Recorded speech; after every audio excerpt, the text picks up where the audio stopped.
nandito ako sa may tulay ngayon kasi gabi na. Mag-isa lang ako dito at saka sarap kasi sa pakiramdam uupo dito pag gabi.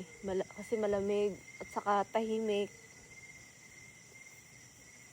Yung mga kuliglig lang ang maririnig mo. Saka kasama ko yung aso ko. Yan.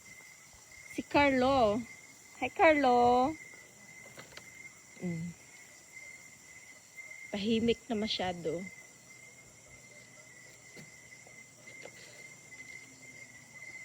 Dito lang ako sa may tulay.